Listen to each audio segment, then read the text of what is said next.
So you might have noticed that some bottle and can deposit machines inside grocery stores are no longer in operation.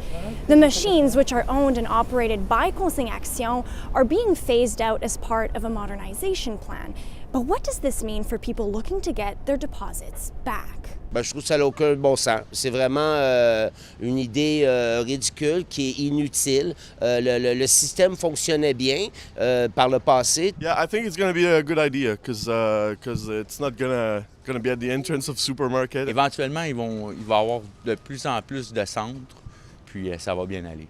Bottle and can deposit machines inside grocery stores are only being removed as specialized sorting centers open nearby. Consignaction Quebec says that by 2032, it wants to recycle 90% of all beverage containers. And to do that, the organization says dedicated sorting centers are key to simplify and standardize the deposit return system.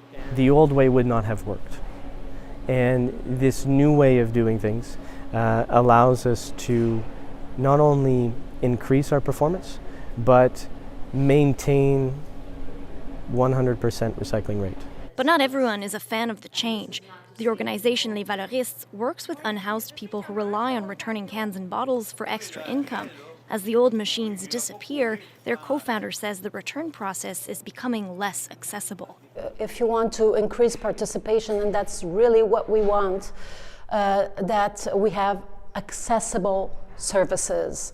And obviously, when we close a machine more, we are hindering that. Vasquez Tagliero says people are less likely to visit the new centers if they're further away than their usual drop-off spots, especially if they only have a few cans. For your 5 cans, you see a lineup, and if you have a waste picker before you, watch out, because normally they don't come for 5 cans, you know, they will come for minimum 100 cans, you know, maybe 50.